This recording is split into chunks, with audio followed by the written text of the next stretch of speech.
بسم اللہ الرحمن الرحیم رب اشرح لی صدری ویسر لی امری واحلل عقدۃ من لسانی یفقہوا قولی۔ اسلامی تعلیمات کے اس پروگرام میں آپ کا بہت بہت خیر مقدم ہے۔ پچھلی بار حضرت موسیٰ علیہ السلام کے قصے میں آپ نے دیکھا تھا کہ حضرت موسیٰ علیہ السلام کا مقابلہ جادوگروں سے ہوا۔ جادوگروں کی تعداد 70 تھی۔ ہمیں ایک روایت جو کہ حضرت عبداللہ ابن عباس کی ہے اس سے پتہ چلتا ہے کہ جادوگروں کی تعداد 70 تھی۔ حضرت عبداللہ ابن عباس پروفٹ محمد صلی اللہ علیہ وسلم کے کزن تھے، چچا زاد بھائی تھے، اور رسول اللہ نے ان کے بارے میں بڑی اچھی دعا کی تھی کہ اللہ تعالیٰ عبداللہ ابن عباس کو قرآن کے سمجھنے کی توفیق عطا فرمائے۔ تو اسی کا یہ نتیجہ ہوا کہ حضرت عبداللہ ابن عباس نے قرآن کو سمجھا اور بہت ہی گہرے اس کے معنی لوگوں کو بتائے۔ ایک طریقے سے وہ قرآن کے مفسر بن گئے۔ تو ایک طرف 70 جادوگر اور دوسری طرف 2 لوگ یعنی حضرت موسیٰ علیہ السلام اور ان کے بھائی حضرت ہارون علیہ السلام۔ تو جب مقابلہ ہوا تو سارے جادوگر ہار گئے، اور جادوگر جادو کے فن کو جانتے تھے، اس لیے ان کو فوراً اندازہ ہو گیا کہ یہ جادو نہیں ہے بلکہ معجزہ ہے۔ جو چیز حضرت موسیٰ علیہ السلام نے دکھائی تھی وہ جادو نہیں تھا بلکہ وہ معجزہ تھا، یعنی میریکل تھا۔ تو اس وجہ سے سارے جادوگر فوراً ایمان لے آئے اور وہ سجدے میں گر گئے۔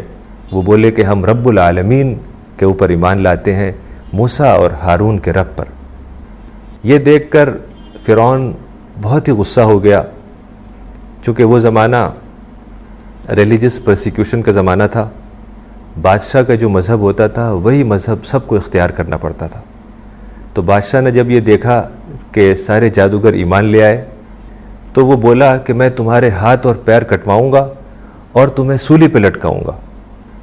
تو جادوگروں نے فرعون سے کچھ نہیں کہا بلکہ اس کو دعوت دی۔ کوئی برا بھلا نہیں انہوں نے کہا، چونکہ جو داعی ہوتا ہے، جس کو قرآن کا میسیج لوگوں تک پہنچانا ہوتا ہے، وہ خیرخواہ ہوتا ہے، لوگوں کا ویل وشر ہوتا ہے۔ تو یہ جادوگر چونکہ ان کے اوپر حقیقت کھل گئی تھی، ریئلٹی کھل گئی تھی، تو انہوں نے فرعون کو دعوت دی، سارے لوگوں کو دعوت دی، آخرت کے بارے میں بتایا، جنت اور جہنم کے بارے میں بتایا، اور پھر بڑی گہری دعا ان کے منہ سے نکلی، ربنا افرغ علینا صبرا وتوفنا مسلمین، کہ ہمارے رب ہمارے اوپر صبر اڈیل دے اور ہماری موت اس حالت میں ہو کہ ہم ایمان پر قائم رہیں۔ تو جب بندہ خدا سے بہت قریب ہوتا ہے تو اللہ تعالیٰ کے فیضانات اسے ملنے لگتے ہیں، انسپریشنز اسے ملنے لگتے ہیں۔ تو اس طرح کی دعا جو جادوگروں کے منہ سے نکلی، ربنا افرغ علینا صبرا وتوفنا مسلمین، یہ وہی انسپریشن والی دعا ہے، الہامی دعا ہے، روحانی دعا ہے۔ تو پھر فرعون نے بنی اسرائیل کے اوپر اور مظالم بڑھا دیے، ظلم اور ڈھانے لگا، حضرت موسیٰ علیہ السلام کو پریشان کرنے لگا۔ تو اللہ تعالیٰ نے حکم دیا حضرت موسیٰ علیہ السلام کو کہ تم اپنے ساتھیوں سے کہو کہ وہ اپنے گھروں کو مسجد بنا لیں، یعنی گھروں کو نماز پڑھنے کی جگہ بنا لیں۔ نماز کیا ہے؟ نماز کو قرآن میں کہا گیا ہے وَأَقِمِ الصَّلَاةَ لِذِكْرِي، کہ میری یاد کے لیے نماز قائم کرو۔ یعنی جب ایک انسان سوچتا ہے کہ کیسے انسان پیدا ہوا، کیسے اس کو اللہ تعالیٰ نے وجود بخشا، کیسے اللہ تعالیٰ نے اس کو ایگزسٹنس دیا، وہ ایک نان ایگزسٹنٹ اینٹیٹی تھا، کیسے اللہ تعالیٰ نے یہ جسم عطا کیا، کیسے وہ پیدا ہوا، کیسے وہ بڑا ہوا، کیسے اس دنیا میں ساری چیزیں موجود ہیں، ہوا، پانی، آکسیجن، دنیا کی سب چیزیں اس کے مطابق ہیں۔ تو پھر اس کے اندر ایک گہرا شکر کا احساس پیدا ہوتا ہے، اور ساری جو نعمتوں کو وہ دیکھتا ہے، جو بلیسنگز ہیں اور باؤنٹیز ہیں خدا کی، اس کے اوپر سوچتا ہے، تو پھر گہرا شکر کے احساس میں وہ ڈوب جاتا ہے۔ تو اسی احساس بندگی، احساس شکر کا اظہار دراصل نماز کی صورت میں ہوتا ہے۔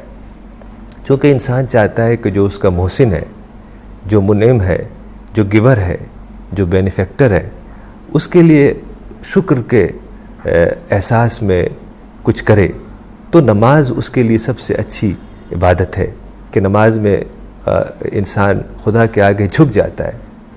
تو نماز دراصل بہت ہی اہم ہے، بہت ہی اہم عبادت ہے۔ ہمیں پتہ چلتا ہے قرآن سے اور حدیث سے کہ نماز کے بغیر نجات ممکن نہیں ہے، یعنی آخرت میں سیلویشن یا نجات یا کامیابی یا سکسیس ممکن نہیں ہے، چونکہ حدیث میں آتا ہے بین العبد والکفر ترک الصلاۃ، کہ جو شخص نماز چھوڑے وہ خدا کی نافرمانی کرتا ہے، اور ظاہر ہے خدا کی نافرمانی کا مطلب ہے کہ آخرت میں وہ شخص کامیاب نہیں ہو سکتا، اس کو سیلویشن نہیں مل سکتا۔ نماز کے بارے میں قرآن میں آتا ہے کہ جو لوگ جہنم میں جائیں گے ان سے پوچھا جائے گا کہ تم جہنم میں کیسے گئے؟ ما سلککم فی سقر، کہ جہنم میں تم کو کس چیز نے، کون سی چیز تمہیں جہنم میں لے گئی؟ تو وہ کہیں گے قالوا لم نک من المصلین، وہ کہیں گے کہ ہم نماز پڑھنے والوں میں سے نہیں تھے۔ ایسے ہی قرآن میں آیا قد افلح المؤمنون الذین هم فی صلاتهم خاشعون، کہ وہ بلیورز کامیاب ہوں گے جو اپنی نماز میں جن کے اندر خشوع اور خضوع ہو، یعنی وہ اسپرٹ والی نماز پڑھے، صرف فارم نہیں، فارم کو دہرا دینا، ریچول کے انداز سے نماز پڑھنا، ایک ریچول سمجھ کے نماز پڑھنا، بس ایک فارم ہے اس کو دہرا دیا، اور جو اسپرٹ ہے، جو روح ہے، وہ نہ ہونا، یہ بھی درست نہیں ہے۔ تو یہ خشوع اور خضوع جو الفاظ آتے ہیں، ڈرنا اور جھکنا، یہ کیسے پیدا ہو؟ یہ پیدا ہوگا جب آپ اپنی اسٹڈی کو بڑھائیں گے اور آپ چیزوں کے اوپر غور و فکر کریں گے، یعنی مطالعہ اور مشاہدہ۔ مجھے یاد آتا ہے کہ والد صاحب نے کہیں لکھا تھا جس شخص کو اسلام کے بارے میں پڑھنا ہو تو اس کو سب سے پہلے 4 کتابیں ضروری ہیں پڑھنا۔ انہوں نے منیمم کورس کا لفظ لکھا تھا، یعنی قرآن، حدیث، سیرت اور صحابہ کی زندگی۔ قرآن کے بارے میں لکھا تھا کہ قرآن ترجمے کے ساتھ پڑھنا، یعنی ٹرانسلیشن کے ساتھ پڑھنا تاکہ سمجھ سکیں، اور حدیث کے لیے لکھا تھا انہوں نے کہ مشکات، یعنی مشکات حدیث کی وہ کتاب ہے جو بہت مختصر ہے، جس میں سلیکشن ہے حدیث کی، اور جو ویسی کتابیں ہیں جو معروف کتابیں ہیں، بڑی کتابیں یعنی بخاری اور مسلم، وہ کافی ڈیٹیلڈ ہیں، یعنی اس میں بہت زیادہ احادیث آئی ہیں۔ تو اگر کسی کو شروع کرنا ہے اور حدیث پڑھنا ہے تو مشکات بہت اچھی کتاب ہے، یا ریاض الصالحین بھی اسی انداز کی مختصر کتاب ہے۔ مشکات یا ریاض الصالحین دونوں میں سے کوئی ایک کتاب پڑھ سکتے ہیں۔ اور سیرت کے لیے انہوں نے لکھا تھا کہ سیرت ابن کثیر، حضرت ابن کثیر کی جو کتاب زیادہ مشہور ہے وہ ہے تفسیر ابن کثیر، لیکن ابن کثیر نے سیرت بھی لکھی تھی۔ سیرت اسے کہتے ہیں، یعنی پروفٹ کی زندگی کے بارے میں جو کتاب لکھی جاتی ہے، لائف آف دی پروفٹ محمد، اسے سیرت کہا جاتا ہے۔ تو سیرت کے لیے انہوں نے کہا تھا سیرت ابن کثیر کا مطالعہ کریں، اور صحابہ کی زندگی کو جاننے کے لیے حیات الصحابہ پڑھیں۔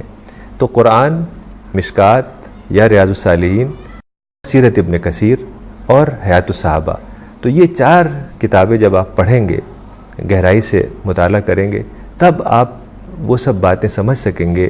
اس کے بعد ہی قرآن کے مطابق قد افلح المؤمنون الذین هم فی صلاتهم خاشعون، کہ یعنی جب آپ گہرائی سے چیزوں کو سمجھیں گے، مطالعہ اپنا بڑھائیں گے، اسٹڈی اپنی بڑھائیں گے، تب جب آپ نماز پڑھیں گے تب وہ اسپرٹ آپ کے اندر پیدا ہوگی، روح والی نماز آپ پڑھ سکیں گے۔ تب قرآن کے اس آیت کے مطابق قد افلح المؤمنون الذین هم فی صلاتهم خاشعون، تب آپ وہ نماز پڑھ سکیں گے جو قرآن میں آیا کہ وہ بلیورز کامیاب ہوں گے جو اپنی نماز، جن کی نماز میں خشوع ہوگا۔ تو یہ خشوع ہے، یہ جبھی آئے گا جب آپ اپنی اسٹڈی بڑھائیں گے، اپنا مطالعہ بڑھائیں گے، چیزوں کو گہرائی سے سمجھیں گے، اور جو خدا کے سائنز بکھرے ہوئے ہیں ہر طرف، ان کے اوپر گہرائی سے غور کریں گے، تو یہ سب چیزیں آئیں گی جب آپ اپنی اسٹڈی کو بڑھائیں اور اپنا مطالعہ اور مشاہدے کو بڑھائیں۔ حضرت موسیٰ علیہ السلام کے قصے میں ایک شخص کا ذکر آیا ہے جس کا نام قارون تھا۔ قرآن میں قارون کا لفظ استعمال ہوا ہے اور بائبل میں کورہ کا لفظ استعمال ہوا ہے۔ قارون ایک بنی اسرائیل کا آدمی تھا، پھر وہ فرعون سے مل گیا اور کسی وجہ سے اس کے پاس بہت دولت ہو گئی، وہ بہت ہی امیر آدمی بن گیا، بہت ویلتھ ہو گئی۔ قرآن میں آتا ہے کہ اس کے پاس اتنی ویلتھ تھی، جو اس کا ٹریجر ہاؤس تھا، جو خزانہ تھا اس کی چابیاں اتنی زیادہ ہوتی تھیں کہ کئی لوگ اس کو مل کر اٹھاتے تھے۔ تو وہ ایک بہت بڑے محل میں رہتا تھا، نہایت عیش و عشرت کی زندگی گزارتا تھا، اور پھر وہ اپنی دولت کو لوگوں کے سامنے اس نے ظاہر کرنا شروع کیا۔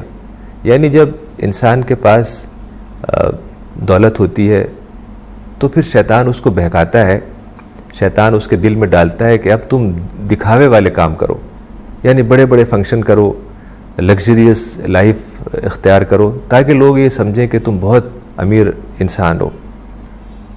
تو لوگوں نے اس سے کہا، اذ قال له قومه لا تفرح ان اللہ لا يحب الفرحین، کہ لوگوں نے کہا کہ تم اتراؤ مت، اپنی دولت کے اوپر تم اتنے ناز مت دکھاؤ، اللہ تعالیٰ اترانے والوں کو پسند نہیں کرتا۔ لیکن اس نے اپنی دولت کو اور زیادہ لوگوں کو دکھانا شروع کیا۔ تو جو لوگ دنیا کی زندگی جن کو پسند تھی، وہ بولے کہ کاش ہم بھی قارون کی طرح سے ہمیں بھی وہ چیزیں ملتی جو قارون کو ملی ہیں۔ لیکن جو لوگ دین کو سمجھتے تھے، وقال الذین اوتوا العلم، جن لوگوں کو علم یعنی دین کا گہرا علم تھا، وہ بولے کہ ویلکم ثواب اللہ خیر لمن آمن وعمل صالحا، کہ خدا کا ثواب یعنی آخرت کا ثواب بہتر ہے جو اللہ پر ایمان لائے اور نیک کام کرے، ولا یلقاھا الا الصابرون، کہ یہ صرف صبر کرنے والوں کو ملتا ہے۔ تو حضرت موسیٰ علیہ السلام نے قارون کو سمجھانے کی کوشش کی، نصیحت کی، اس سے کہا کہ تمہارے پاس اتنا مال ہے، تم اچھے کاموں پہ خرچ کرو، چیریٹی پہ خرچ کرو، لوگوں کی مدد کرو۔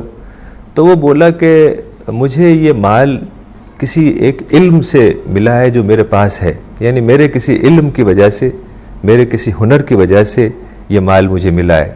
وقال انما اوتیتہ علی علم عندی، کہ یہ مال جو میرے پاس ہے، جو دولت میرے پاس ہے، یہ میری اپنی ذاتی کسی ہنر کی وجہ سے ہے۔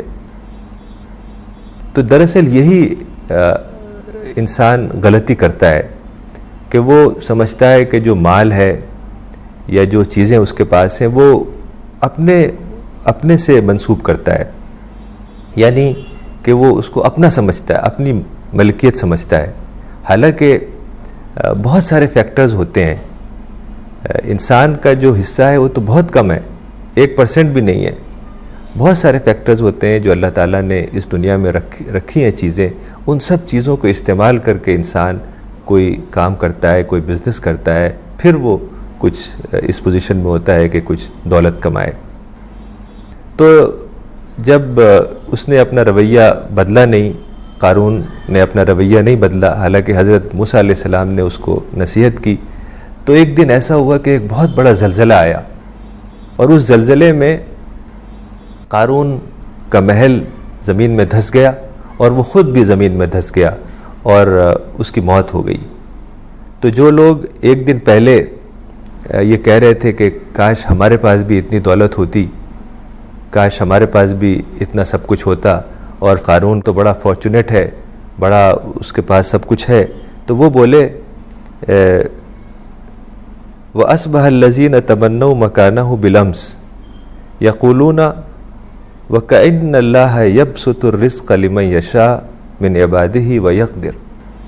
تو جو لوگ ایک دن پہلے یہ کہہ رہے تھے کہ ہائے ہم تو بڑے بدقسمت ہیں، یہ فرعون بڑا قسمت والا ہے، بڑا فارچونیٹ ہے، ہمیں بھی یہ سب چیزیں ملی ہوئی ہوتی، تمنا کر رہے تھے کہ جو چیز قارون کو ملی تھی وہ ہمیں بھی ملے، تو وہ بول پڑے کہ کہ اللہ تعالیٰ جس کا رزق چاہتا ہے گھٹاتا ہے اور جس کا رزق چاہتا ہے بڑھاتا ہے. چونکہ جو یہ رزق ہے، جو مال ہے، ویلتھ ہے اور دنیاوی چیزیں ہیں، پراپرٹی ہے، بزنس ہے، کار ہے، پاور ہے، یہ سب چیزیں جو دنیا میں انسان کو ملتی ہیں، یہ دراصل ٹیسٹ ہیں. انسان اگر اس کو ٹیسٹ سمجھ کے اس کو استعمال کرے تو وہ اس کو صحیح استعمال کرے گا، اور اگر وہ اس کو اپنی ملکیت سمجھے گا تو پھر وہ اس کو جیسے چاہے گا خرچ کرے گا اور پھر اللہ تعالیٰ کی پکڑ میں آ جائے گا. چونکہ قرآن میں آتا ہے المال والبنون زینت الحیات الدنیا والباقیات الصالحات خیر عند ربک، کہ جو مال اور اولاد ہے یہ سب ٹیسٹ کے لیے ہیں، اور جو چیز باقی رہنے والی ہے وہ آخرت میں جو اچھے کام ہم کریں گے، جو ثواب ہمیں ملے گا، وہی باقی رہنے والی چیز ہے. تو دنیا کی ساری چیزیں دراصل ٹیسٹ ہیں.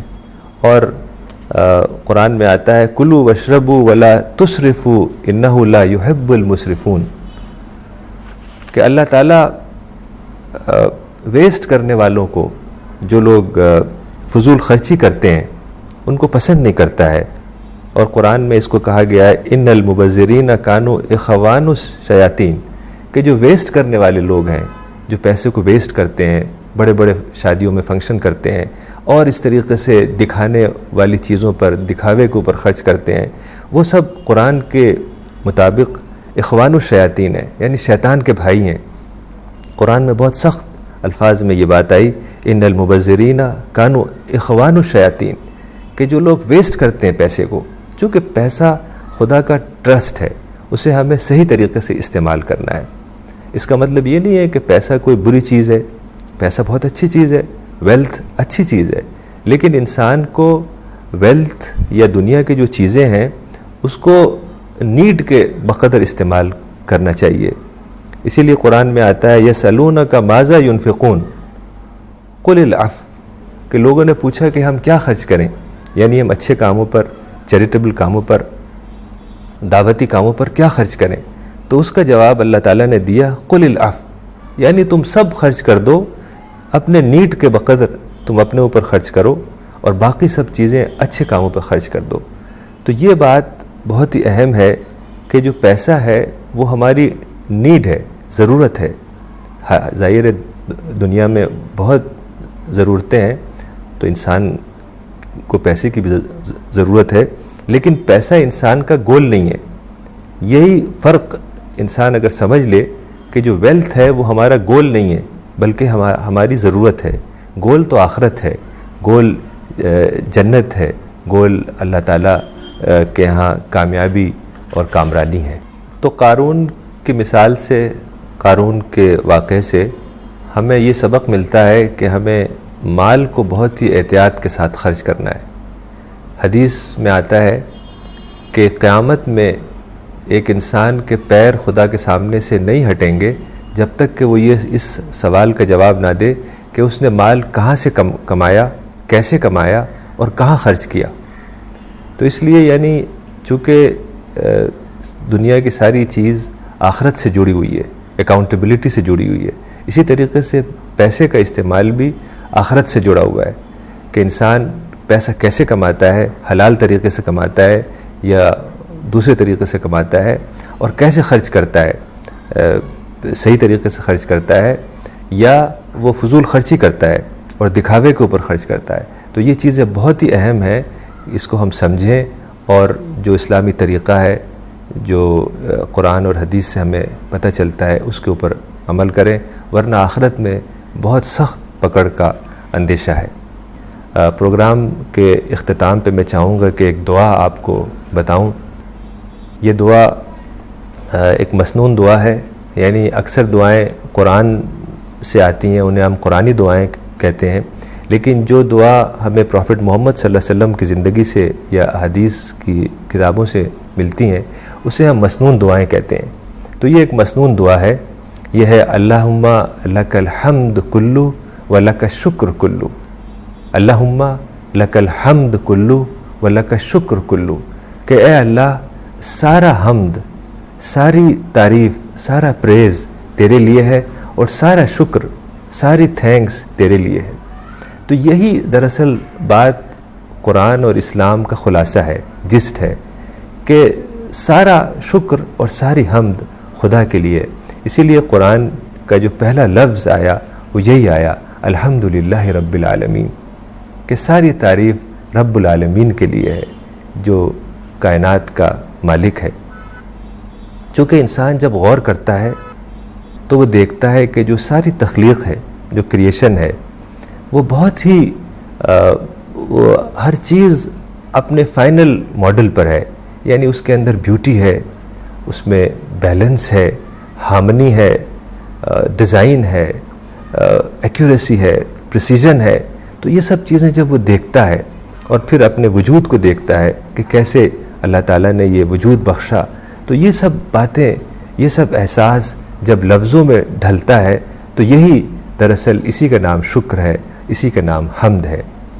چونکہ اس دنیا میں کچھ پرابلمز بھی ہوتی ہیں، ہر شخص کے ساتھ کچھ نہ کچھ مسئلہ ہوتا ہے، کوئی نہ کوئی پرابلم ہوتی ہے۔ دراصل پرابلم کریشن پلان کا حصہ ہے، چونکہ اللہ تعالیٰ ہر حال میں انسان کو ٹیسٹ کرتا ہے، تو کچھ نہ کچھ پرابلمز بھی رہیں گی۔ ایسا نہیں کہ سب چیز اسموتھ چلتی رہے، ایسا کبھی نہیں ہوگا، کسی کے ساتھ ایسا نہیں ہوتا۔ تو انسان کیا کرتا ہے کہ جو اس کی پرابلمز ہیں، حالانکہ وہ بہت کم ہوتی ہیں، اگر وہ دیکھے تو پرابلم جو زندگی میں انسان کی وہ 1% یا اس سے بھی کم ہے، لیکن جو اور چیزیں اسے ملی ہوئی ہیں وہ 99% یا اس سے بھی زیادہ ہیں، لیکن وہ 1% پہ ہی کنسنٹریٹ کرتا ہے۔ چونکہ شیطان کا یہ طریقہ ہے کہ وہ انسان کو جو چیز نہیں اس کو ملی ہوئی ہوتی ہے وہ یاد دلاتا ہے، اور جو چیز اس کو ملی ہوئی ہوتی ہے وہ بھلاتا ہے۔ قرآن میں آتا ہے وَلَا تَجِدُ أَكْثَرُهُمْ شَاكِرِينَ، شیطان نے اللہ تعالیٰ سے کہا کہ میں لوگوں کے سامنے سے آؤں گا، رائٹ سے آؤں گا، لیفٹ سے آؤں گا، آگے سے آؤں گا، اوپر سے آؤں گا، نیچے سے آؤں گا، ہر طرف سے آؤں گا، اور بہت کم لوگوں کو تو شکر گزار پائے گا، یعنی میں سارے ہی انسانوں کو تقریباً ناشکرہ بنا دوں گا، انگریٹفل بنا دوں گا۔ تو یہ وہی چیز ہے کہ انسان جو چھوٹی موٹی کچھ چیزیں ہیں، جو اس کی پرابلمس ہیں، ان کو دیکھ کر وہ احساس محرومی میں رہتا ہے، اور جو ساری چیزیں اس کو ملی ہوئی ہیں، اس کا ایگزسٹنس، اس کا وجود، یہ باڈی جو ہمیں ملی ہوئی ہے، ہوا، پانی، آگ، ہر چیز جو اس دنیا میں ہے، جو انسان کے لیے اللہ تعالیٰ نے سب چیزیں رکھی ہیں، ان پہ اگر غور کرے تو گہرا شکر اور گہرا حمد اس کے زبان سے نکلے گا۔ اللہم لک الحمد کلو و لک الشکر کلو۔ تو اس دعا پر آج میں اس پروگرام کو ختم کرتا ہوں، اور اللہ تعالیٰ سے دعا کرتا ہوں کہ اللہ تعالیٰ ہم سب کو، مجھ کو اور آپ کو قرآن کو سمجھنے، اس کو پڑھنے اور اس کے اوپر عمل کرنے کی توفیق عطا فرمائے، اور قرآن کے پیغام کو سارے ہی انسانوں تک پہنچانے میں ہماری مدد فرمائے۔ وآخر دعوانا ان الحمد للہ رب العالمین۔